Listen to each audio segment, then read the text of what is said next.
చంద్రబోస్ గారికి ప్లాంట్ని అందిస్తున్నారు ప్రసాద్ గారు. చంద్రబోస్ గారు, ఈ సినిమాలో మీరు 3 సాంగ్స్ రాశారు. ఒకటి దేవి గారు ఎవరిని రాయనివ్వలేదు, ఆయనే రాసేశారు. ఇంకోటి భాస్కర్ భట్ల గారు రాశారు. అంతేనా? లెక్క తేలిపోయింది. ఓకే, లవ్లీ సాంగ్ అండి ఇది. మరి మాకు ఈ సాంగ్స్ గురించి. అందరికీ నమస్కారం. ముఖ్యంగా ఎన్టీఆర్ గారి ఫ్యాన్స్కి మనస్ఫూర్తిగా నమస్కారం. ఎన్టీఆర్ గారికి మొదటి సినిమా నుంచి నేను రాస్తున్నాను, చాలా మంచి పాటలు రాశాను. ఈ సినిమాలో 3 పాటలు రాశాను.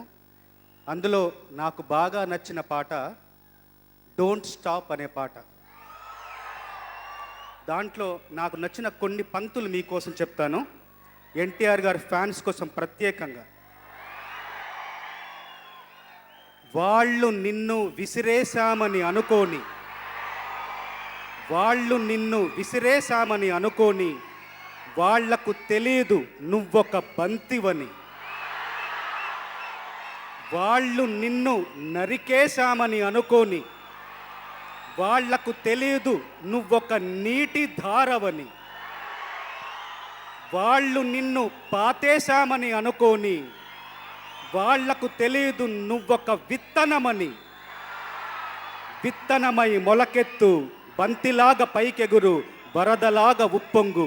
Don't stop, don't stop, don't stop till you get enough. ఈ పాట నాకు బాగా నచ్చిన పాట. ఇంత మంచి సాహిత్యం అందించడానికి కారణం దర్శకులు సుకుమార్ గారి సహకారం, నా మిత్రులు దేవిశ్రీ ప్రసాద్ గారి, ఆయన ఎప్పుడు అండదండలు నాకు ఉంటాయి. అట్లాగే నిర్మాత ప్రసాద్ గారి అంతులేని సహనం, ఓపిక, ఇన్ని మంచి పాటలు రాయడానికి కారణం. ఇన్ని మంచి పాటలు రాసే అవకాశం ఇచ్చిన ఎన్టీఆర్ గారికి మనస్ఫూర్తిగా ధన్యవాదాలు తెలియజేసుకుంటూ సంతోషం, సెలవు తీసుకుంటున్నా. Suma garu, over to Suma. Thank you Chandrabose గారు.